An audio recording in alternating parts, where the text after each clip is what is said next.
ಅಣಕು ಕಾರ್ಯಾಚರಣೆ ಸಂಜೆ 4 ಗಂಟೆಗೆ ಮೊದಲ ಸೈರನ್ ಮೊಳಗಿದೆ. ಪೊಲೀಸ್ ಹಾಗೆ ಅಗ್ನಿಶಾಮಕ ದಳದ ಇಲಾಖೆಯವರು ಸಿದ್ಧತೆ ಮಾಡಿಕೊಂಡಿದ್ದಾರೆ. ಸಂಜೆ 7 ಗಂಟೆವರೆಗೆ ಕೂಡ ಈ ಅಣಕು ಕಾರ್ಯಾಚರಣೆ ನಡೆಯಲಿದೆ. ಒಟ್ಟು ದೇಶದ 244 ಜಿಲ್ಲೆಗಳಲ್ಲಿ ಮಾಕ್ ಡ್ರಿಲ್. ಬೆಂಗಳೂರು ಇವತ್ತು 1 ನಿಮಿಷಗಳ ಕಾಲ ಮೊಳಗಿದೆ ಸೈರನ್. ಒಟ್ಟು 32 ಕಡೆಗಳಲ್ಲಿ ಇವತ್ತು ಸೈರನ್ ಮೊಳಗುತ್ತೆ. ಎಲ್ಲೆಲ್ಲಿ ಅಗ್ನಿಶಾಮಕ ಠಾಣೆ, ಎಲ್ಲೆಲ್ಲಿ ಸೈರನ್ಗಳ ವ್ಯವಸ್ಥೆ ಇದೆಯೋ ಅಲ್ಲೆಲ್ಲ ಕಡೆಗಳಲ್ಲೂ ಕೂಡ ಸೈರನ್ನ ಶಬ್ದ ಕೇಳಿಸುತ್ತೆ ನಿಮಗೆ. ಸುಮಾರು 3 ಕಿಲೋಮೀಟರ್ ವ್ಯಾಪ್ತಿವರೆಗೂ ಕೂಡ ಇದರ ಸೌಂಡ್ ಇರುತ್ತೆ. ಯುದ್ಧದ ಸಂದರ್ಭದಲ್ಲಿ ಹೇಗೆ ನಮ್ಮನ್ನು ನಾವು ರಕ್ಷಣೆ ಮಾಡಿಕೊಳ್ಬೇಕು, ಯಾವ ಪರಿಕರವನ್ನು ಬಳಕೆ ಮಾಡಬೇಕು, ಇದೆಲ್ಲದರ ಬಗ್ಗೆ ಕೂಡ ತರಬೇತಿಯನ್ನು ಕೊಡಲಾಗುತ್ತೆ. ತರಬೇತಿ ಅನ್ನೋದಕ್ಕಿಂತ ಜಾಗೃತರನ್ನಾಗಿ ಮಾಡಲಾಗುತ್ತೆ. ವಿದ್ಯಾರ್ಥಿಗಳಿಗೆ, ನಾಗರಿಕರಿಗೆ ಎಲ್ಲ ತರಹದ ಅವೇರ್ನೆಸ್ ಅನ್ನು ಮೂಡಿಸಲಾಗುತ್ತೆ. ಬೆಂಗಳೂರಿನಲ್ಲಿ ಈಗ ಮಾಕ್ ಡ್ರಿಲ್ ಆರಂಭ ಆಗಿದೆ. 1971 ನಂತರ ಮೊದಲ ಬಾರಿಗೆ ನಡೀತಾ ಇರುವಂತಹ ಮಾಕ್ ಡ್ರಿಲ್ ಇದು. ನೋಡ್ತಾ ಇದ್ದ ದೃಶ್ಯಗಳಲ್ಲಿ ಬೆಂಕಿ ಹೊತ್ತಿದಾಗ ಯಾವ ರೀತಿ ರಕ್ಷಣೆಯನ್ನು ಪಡೆದುಕೊಳ್ಬೇಕು ಅನ್ನೋದ್ರ ಬಗ್ಗೆ ಅಧಿಕಾರಿಗಳು, ಪೊಲೀಸರು, ಅಗ್ನಿಶಾಮಕ ಸಿಬ್ಬಂದಿಯವರು ನೋಡಿ ಜಾಗೃತಿಯನ್ನು ಮೂಡಿಸ್ತಾ ಇದ್ದಾರೆ. ಬೆಂಕಿಯನ್ನ ಯಾವ ರೀತಿ ನಂದಿಸಬೇಕು ಅಂತ ಹೇಳಿ, ಯಾವುದೋ ಒಂದು ಮಿಸೈಲ್ ಅಟ್ಯಾಕ್ ಆದಾಗ ಅಥವಾ ಬಾಂಬ್ ದಾಳಿ ಆದಾಗ, ಬೆಂಕಿ ಹೊತ್ಕೊಂಡಾಗ ಹೇಗೆ ನಾವು ಪ್ರೊಟೆಕ್ಷನ್ ಮಾಡ್ಕೊಳ್ಬೇಕು ಅಂತ ಹೇಳಿ ಅಗ್ನಿಶಾಮಕ ಸಿಬ್ಬಂದಿ, ಡಿಫೆನ್ಸ್ನವರು ಅಲ್ಲಿ ಹೇಳ್ಕೊಡ್ತಾ ಇದ್ದಾರೆ. ನೋಡಿ, ಸಾರ್ವಜನಿಕರು ಕೂಡ ಸೇರಿದ್ದಾರೆ, ಅದ್ರ ಬಗ್ಗೆ ತಿಳಿದುಕೊಳ್ತಾ ಇದ್ದಾರೆ. ನೋಡಿ, ಇದು ಬೆಂಗಳೂರಿನಲ್ಲಿ ಆರಂಭವಾಗಿರುವಂತಹ ಮಾಕ್ ಡ್ರಿಲ್. ಸಿವಿಲ್ ಡಿಫೆನ್ಸ್ ಕಚೇರಿಯ ಪಕ್ಕದಲ್ಲಿ ನಾಗರಿಕರಿಗೆ ಜಾಗೃತಿನ ಮೂಡಿಸಲಾಗ್ತಾ ಇದೆ. ಅಂದ್ರೆ ಭಾರತ ರಣೋತ್ಸಾಹದಲ್ಲಿದೆ. ಈಗ ಯುದ್ಧ ಯಾವಾಗ ಬೇಕಾದ್ರೂ ಆಗಬಹುದು. ಹಾಗಾಗಿ ನಾವೆಲ್ಲರೂ ಕೂಡ ಸರ್ವಸನ್ನದ್ಧರಾಗಿರ್ಬೇಕು. ಕೇವಲ ಸೈನಿಕರು ಯುದ್ಧ ಮಾಡೋದಷ್ಟೇ ಇಲ್ಲ, ಪ್ರತಿಯೊಬ್ಬ ನಾಗರಿಕರು ಕೂಡ ಅಲರ್ಟ್ ಆಗಿರ್ಬೇಕು. ಯುದ್ಧ ಆಯ್ತಪ್ಪ, ಹೇಗೆ ನಮ್ಮನ್ನು ನಾವು ರಕ್ಷಣೆ ಮಾಡ್ಕೊಳ್ಬೇಕು, ಹೇಗೆ ಓಡಿ ಹೋಗ್ಬೇಕು, ಹೇಗೆ ಗೂಡು ಸೇರ್ಕೊಳ್ಬೇಕು, ಬೆಂಕಿ ಹತ್ತಿದಾಗ ಅದನ್ನು ಹೇಗೆ ನಾವು ಆರಿಸಬೇಕು, ಇದೆಲ್ಲವೂ ಕೂಡ ಇರುತ್ತೆ. ನೋಡಿ, ಬೆಂಕಿ ಹೊತ್ಕೊಂಡಿದೆ ಅಲ್ಲಿ ಅಧಿಕಾರಿ ನಂದಿಸ್ತಾ ಇದ್ದಾರೆ. ಇನ್ನೊಂದು ಭಾಗದಲ್ಲಿ ನೋಡ್ತಾ ಇದ್ದೀವಿ, ಡಾಗ್ ಸ್ಕ್ವಾಡ್ ಎಲ್ಲ ತೆಗೆದುಕೊಂಡು ಬಂದಿದ್ದಾರೆ, ಕಾರ್ಯಾಚರಣೆಯನ್ನು ಮಾಡ್ತಾ ಇದ್ದಾರೆ. ಅಂದರೆ ಒಂದು ಅಣಕು ಥರ ಇದು. ಸೇಮ್ ಟು ಸೇಮ್ ಯುದ್ಧ ಆದಾಗ ಯಾವ ರೀತಿ ಸನ್ನಿವೇಶ ಇರುತ್ತೆ ನೋಡಿ, ಅಲ್ಲೆಲ್ಲ ಶಿಫ್ಟ್ ಆಗ್ತಾ ಇದ್ದಾರೆ. ನೋಡಿ, ನಾಗರಿಕರು ನೋಡಿ, ಸ್ಟೂಡೆಂಟ್ಸು, ನಾಗರಿಕರು, ಹಿರಿಯರೆಲ್ಲ ನೋಡಿ ಲಗೇಜ್ಗಳ ಸಮೇತವಾಗಿ ಶಿಫ್ಟ್ ಆಗ್ತಾ ಇದ್ದಾರೆ. ನೋಡಿ, ಇದು ಅಣಕು ಪ್ರದರ್ಶನ. ಮಾಕ್ ಡ್ರಿಲ್ ಅಂದರೆ ಇದು. ನಮಗೆ ನೋಡಿ ಯುದ್ಧ ಆದಾಗ ಹೇಗೆ ವಾತಾವರಣ ಚಿತ್ರಣಗಳಿರುತ್ತೋ ಅದೇ ರೀತಿ ಕಾಣಿಸ್ತಾ ಇದೆ. ಅಂದರೆ ಎಲ್ಲರೂ ಈಗ ಸುರಕ್ಷಿತ ಸ್ಥಳಗಳಿಗೆ ಸ್ಥಳಾಂತರ ಆಗ್ತಾ ಇದ್ದಾರೆ, ಬಂಕರ್ಗಳ ಕಡೆ ಹೋಗ್ತಾ ಇದ್ದಾರೆ. ನಮ್ಮ ಅಧಿಕಾರಿಗಳು ಅಲ್ಲೇನು ಸ್ಥಳವನ್ನು ಫಿಕ್ಸ್ ಮಾಡಿದ್ದಾರೆ, ಸೇಫ್ ಪ್ಲೇಸ್ ಏನಿದೆ ಅಲ್ಲಿ ಹೋಗ್ತಾ ಇದ್ದಾರೆ. ಇದು ಅಣಕು ಪ್ರದರ್ಶನ.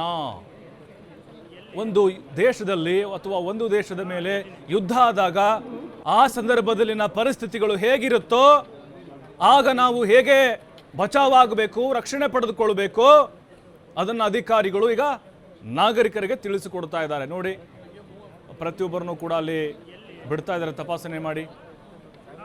ನಮ್ಮ ನಾಗರಿಕರು ಅಲ್ಲಿ ಬೆಂಗಳೂರಿಗರು ಸಾಥನ ಕೊಡ್ತಾ ಇದ್ದಾರೆ. ನೋಡಿ, ಎಲ್ಲ ಲಗೇಜ್ ಸಮೇತವಾಗಿ ಹೋಗ್ತಾ ಇದ್ದಾರೆ. ಅಂದರೆ ಮನೆ ಬಿಟ್ಟು ಹೋಗ್ತಾ ಇಲ್ಲ, ಸಹಕಾರವನ್ನು ಕೊಡ್ತಾ ಇದ್ದಾರೆ. ಅಂದರೆ ಯುದ್ಧ ಆದಂಥ ಸಂದರ್ಭದಲ್ಲಿ ನಾವೆಲ್ಲರೂ ಅಲ್ಲಿ ಬಂಕರ್ಗಳಿಗೆ ಹೋಗಿ ಹೇಗೆ ರಕ್ಷಣೆ ಪಡೆದುಕೊಳ್ಬೇಕು, ಇದೆಲ್ಲದರ ಮಾಹಿತಿಯನ್ನು ಅಲ್ಲಿ ಅಧಿಕಾರಿಗಳು ಕೊಡ್ತಾ ಇದ್ದಾರೆ ಮತ್ತು ಅಲ್ಲಿ ತಪಾಸಣೆಯನ್ನು ಮಾಡಿ ಬಿಡಲಾಗ್ತಾ ಇದೆ. ಪ್ರತಿಯೊಂದು ಕಾರ್ಯಚಟುವಟಿಕೆಯನ್ನು ಪೊಲೀಸ್ ಇಲಾಖೆ, ಅಗ್ನಿಶಾಮಕ ಇಲಾಖೆ, NCC ಇವೆಲ್ಲರೂ ಕೂಡ ಮಾಡ್ತಾ ಇದ್ದಾರೆ. ಮತ್ತು ಶಾಲಾ ಕಾಲೇಜು ವಿದ್ಯಾರ್ಥಿಗಳಿಗೂ ಕೂಡ ದಾಳಿಗಳಾದಾಗ ಏನು ಮಾಡಬೇಕು ಅನ್ನೋದನ್ನು ಅರಿವನ್ನು ಮೂಡಿಸ್ತಾ ಇದ್ದಾರೆ. ನಿನ್ನೆ ಕೂಡ ದೇಶದ ಬೇರೆ ಬೇರೆ ಉತ್ತರ ಪ್ರದೇಶ ಆಗಿರ್ಬೋದು ಮತ್ತು ಕೆಲವು ರಾಜ್ಯಗಳಲ್ಲಿ ಮಾಕ್ ಡ್ರಿಲ್ನ ಮಾಡಲಾಗಿತ್ತು. ಈಗ ಕರ್ನಾಟಕದಲ್ಲಿ, ಅದರಲ್ಲೂ ಬೆಂಗಳೂರಿನಲ್ಲಿ ಮಾಕ್ ಡ್ರಿಲ್ ಆರಂಭ ಆಗಿದೆ. ದಾಳಿ ಆದಂಥ ಸಂದರ್ಭದಲ್ಲಿ ನೋಡಿ, ಇದೊಂದು ಸ್ಯಾಂಪಲ್ ಅಷ್ಟೇ. ಇದು ದಾಳಿ ಆಯ್ತಪ್ಪ, ಹೇಗೆ ರಕ್ಷಣೆ ಮಾಡಬೇಕು, ನನ್ನ ಪಕ್ಕದಲ್ಲಿರೋಂಗೆ ಏನೋ ಒಂದು ತಾಕ್ತು, ಗುಂಡು ತಾಕ್ತು ಅಥವಾ ಬಾಂಬ್ದು ಏನೋ ಸ್ವಲ್ಪ ಆತನಿಗೆ ಘರ್ಷಣೆ ಆಯಿತು.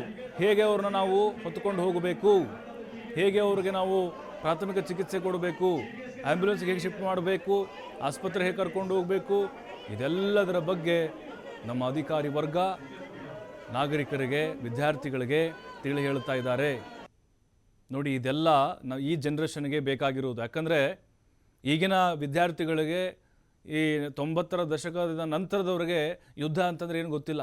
ಹಾಗೆ ಮಾತಾಡ್ತಾರೆ, ಯುದ್ಧ ಯುದ್ಧ ಯುದ್ಧ ಅಂತೇಳಿ. ಯುದ್ಧ ಆದಾಗ ಏನು ಮಾಡಬೇಕು ಅದನ್ನು ತಿಳಿಸ್ಕೊಡ್ತಾ ಇದ್ದಾರೆ. ನೈಜವಾದಂತಹ ಚಿತ್ರಣ ನಮ್ಮ ಕಣ್ಣು ಮುಂದೆ ಬರುತ್ತಾ ಇದೆ.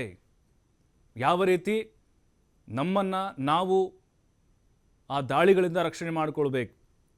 ಯುದ್ಧ ಆಗೋದಕ್ಕಿಂತ ಮುಂಚೆ ಅಲ್ಲಿ ಒಂದು ಸೈರನ್ ಬರುತ್ತೆ ನಿಮಗೆ, ಎಚ್ಚರಿಕೆಯ ಒಂದು ಗಂಟೆ, ಅದು ಸೈರನ್ನು. ಯುದ್ಧ ಆಗುತ್ತಪ್ಪ ಇನ್ನೇನು ಕೆಲವೇ ಕ್ಷಣಗಳಲ್ಲಂದಾಗ ಆ ಸೈರನ್ ಬರುತ್ತೆ.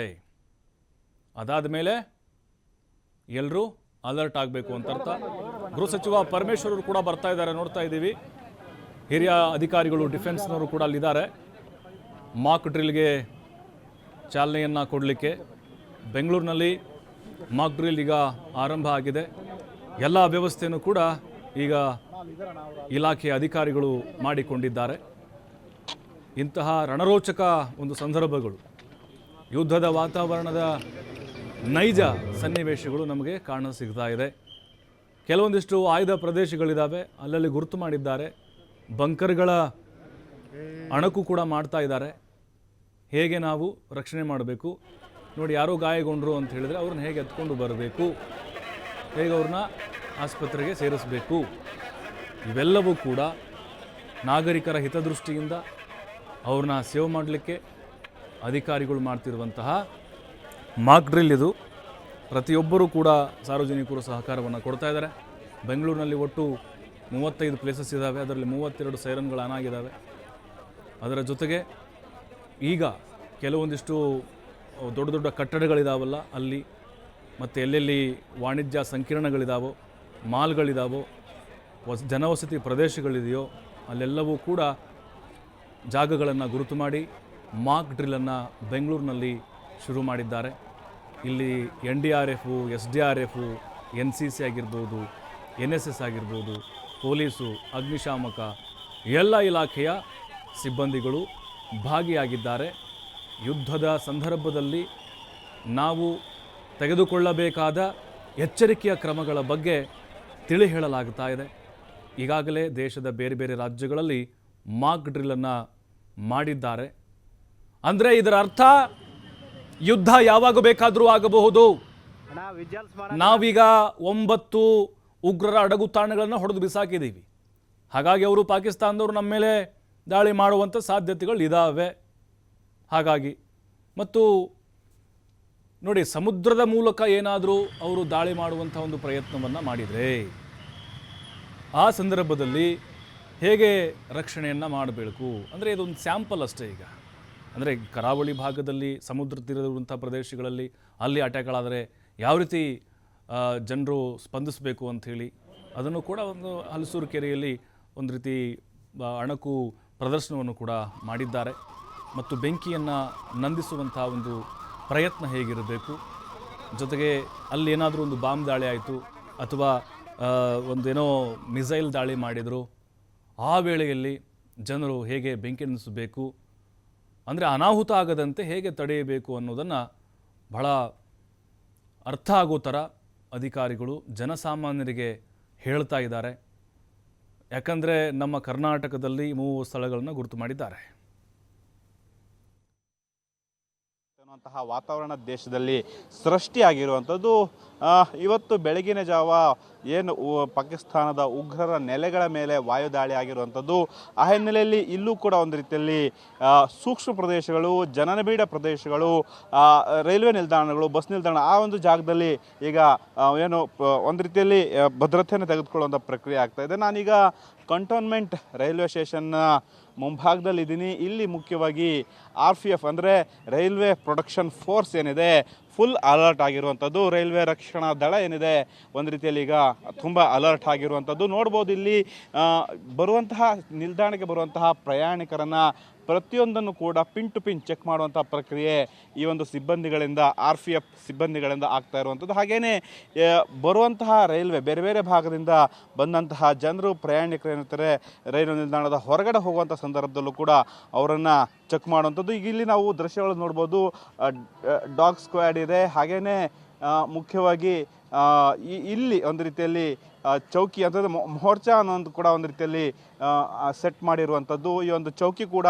ಇಲ್ಲಿ ಹಾಕಲಾಗಿರುವಂಥದ್ದು. ಅಂದರೆ ಸೂಕ್ಷ್ಮವಾಗಿ ಎಲ್ಲ ಪ್ರತಿಯೊಂದು ಪ್ರಯಾಣಿಕರನ್ನು ಕೂಡ ಸೂಕ್ಷ್ಮವಾಗಿ ಏನು ಪರಿಶೀಲನೆ ನಡೆಸುವಂಥದ್ದು, ಅವರ ಚಲನವಲನಗಳನ್ನು ಸೂಕ್ಷ್ಮವಾಗಿ ಅವಲೋಕಿಸುವಂಥ ಪ್ರಕ್ರಿಯೆ ಈಗ ರೈಲ್ವೆ ರಕ್ಷಣಾ ದಳದಿಂದ ಆಗ್ತಾ ಇದೆ. ರೈಲ್ವೆ ರಕ್ಷಣಾ ದಳದ ಇನ್ಸ್ಪೆಕ್ಟರ್ ಸತ್ಯನಾರಾಯಣ ಅವರ ನೇತೃತ್ವದಲ್ಲಿ ಸುಮಾರು 22 ಸಿಬ್ಬಂದಿಗಳು ಇವತ್ತು ಇದೊಂದು ರೀತಿಯಲ್ಲಿ ಅಣುಕು ಪ್ರದರ್ಶನ ಅಂತಿರೋ ಅಥವಾ ಮಾಕ್ ಡ್ರಿಲ್ ಅಂತೀವೋ ಅಥವಾ ಅಲರ್ಟ್ ಸಿಚುವೇಶನ್ ಅನ್ನುವಂಥ ಸನ್ನಿವೇಶಗಳು ಅಂತ ಗೊತ್ತಾಗ್ತಾ ಇಲ್ಲ. ಬಟ್ ಆದರೂ ಕೂಡ ಇಲ್ಲಿ ಮುಖ್ಯವಾಗಿ ದೇಶದ ಗಡಿ ಹೊರತಾಗಿ ದೇಶದ ಒಳಗಡೆ ಅದರಲ್ಲೂ ಕೂಡ ಬೆಂಗಳೂರಂತಹ ನಗರದಲ್ಲಿ ಸಾಕಷ್ಟು ಚೆಕಿಂಗ್. ಈಗ ಡ್ಯಾಕ್ ಸ್ಕ್ವಾಡ್ ಕೂಡ ಪ್ರತಿಯೊಂದು ಬ್ಯಾಗ್ಗಳನ್ನು ಚೆಕ್ ಮಾಡುವಂಥದ್ದು, ಯಾವ್ಯಾವ ರೀತಿ ಜನರ ಲಗೇಜ್ಗಳನ್ನು ಚೆಕ್ ಮಾಡುವಂಥದ್ದು ಎಲ್ಲವೂ ಕೂಡ ಆಗ್ತಾ ಇದೆ. ಈಗ ಇಲ್ಲಿ ಬಂದಿರುವಂತಹ ಟ್ರೈನ್ ಅಂತಂದರೆ ವಂದೇ ಭಾರತ್ ಟ್ರೈನ್ ಬಂದಿದೆ. ಸಾವಿರಾರು ಸಂಖ್ಯೆಯಲ್ಲಿ ಪ್ರಯಾಣಿಕರು ಕೂಡ ಬಂದು ಇಲ್ಲಿ ಇಳಿತಾ ಇದ್ದಾರೆ. ಹಾಗಾಗಿ ಇಲ್ಲಿ ಒಂದು ಸೂಕ್ಷ್ಮ ಪ್ರದೇಶಗಳಾಗುವಂಥದ್ದು ಅಥವಾ ಯಾವುದೇ ರೀತಿಯ ಯುದ್ಧದ ವಾತಾವರಣ ಸೃಷ್ಟಿ ಆದರೆ ಒಳಗಡೆ ಯಾವ ರೀತಿ ನಾವು ರಕ್ಷಣೆ ತೆಗೆದುಕೊಳ್ಬೇಕು, ಜನಸಾಮಾನ್ಯರಿಗೆ ಯಾವ ರೀತಿ ಜನಸಾಮಾನ್ಯರಿಗೆ ಯಾವ ರೀತಿ ಎಚ್ಚರಿಕೆಯನ್ನು ನೀಡಬೇಕು ಅಥವಾ ಅವರ ಮುನ್ನೆಚ್ಚರಿಕೆ ಜನರು ಯಾವ ರೀತಿ ತೆಗೆದುಕೊಳ್ಬೇಕು, ಹಾಗೆಯೇ ಒಳಗಡೆ ಬರುವಂಥವ್ರು ಮತ್ತು ಹೊರಗಡೆ ಹೋಗುವಂಥವರ ಒಂದಿಷ್ಟು ಸೂಕ್ಷ್ಮ ಚಲನವಲನಗಳನ್ನು ಅವರನ್ನು ಪರಿಶೀಲಿಸುವಂಥದ್ದು, ಅವರ ಬ್ಯಾಗು ಲಗೇಜ್ಗಳನ್ನು ಎಲ್ಲವನ್ನೂ ಕೂಡ ಪರಿಶೀಲನೆ ಮಾಡುವಂತಹ ಪ್ರಕ್ರಿಯೆ ರೈಲ್ವೆ ರಕ್ಷಣಾ ದಳದಿಂದ ಆಗ್ತಾ ಇದೆ. ಒಟ್ಟಾರೆ ಏನಂತಂದರೆ ಈ ಒಂದು ಆಪರೇಷನ್ ಸಿಂಧೂರ ನಮ್ಮ ದೇಶದ ವಾಯುಸೇನೆ ಸ್ಟಾರ್ಟ್ ಮಾಡಿದೆ. ಆ ಹಿನ್ನೆಲೆಯಲ್ಲಿ ನಗರದಲ್ಲೂ ಕೂಡ ಮಾಕ್ ಡ್ರಿಲ್ ಇವತ್ತು ಆರಂಭ ಆಗಿರುವಂಥದ್ದು. ಈ ಹಿಂದೆ ಏನು ಕೇಂದ್ರ ಗೃಹ ಇಲಾಖೆಯಿಂದ ಸೂಚನೆ ಬಂದಿತ್ತು. ಸ್ಟೇಟ್ ಸಿವಿಲ್ ಡಿಫೆನ್ಸ್ ಅವರು ಕೂಡ ನಿನ್ನೆ ಒಂದು ರೀತಿಯ ಸಿದ್ಧತೆಯನ್ನು ಕೂಡ ಮಾಕ್ ಡ್ರಿಲ್ ಸಿದ್ಧತೆ ಮಾಡ್ಕೊಂಡಿತ್ತು. ಇವತ್ತು ಕೂಡ ಬೆಂಗಳೂರಿನ 2 ಕಡೆ ಬನ್ನೇರುಘಟ್ಟ ಹಾಗೆಯೇ ಹಲ್ಸೂರಿನಲ್ಲೂ ಕೂಡ ಮಾಕ್ ಡ್ರಿಲ್ ಆಗ್ತಾ ಇದೆ. ಅದೇ ರೀತಿಯಲ್ಲಿ ಇಲ್ಲೂ ಕೂಡ ಅಂತಂದರೆ ನಗರದಲ್ಲಿ ಇಲ್ಲೂ ಕೂಡ ಸೂಕ್ಷ್ಮ ಪ್ರದೇಶಗಳು, ಅತಿ ಸೂಕ್ಷ್ಮ ಪ್ರದೇಶಗಳು, ಜನದಟ್ಟಣೆ ಇರುವಂತಹ ಪ್ರದೇಶಗಳಲ್ಲಿ ಒಂದು ರೀತಿಯಲ್ಲಿ ಈಗ ಅಣುಕು ಪ್ರದರ್ಶನ ರಕ್ಷಣಾ ದಳದಿಂದ ಅಣುಕು ಪ್ರದರ್ಶನ ಕೂಡ ಆಗ್ತಾ ಇರುವಂಥದ್ದು. ಕ್ಯಾಮ್ರಾಮನ್ ನದಾಬ್ ಜೊತೆ ಗಣೇಶ್ ಹೆಗಡೆ, TV5 ಬೆಂಗಳೂರು.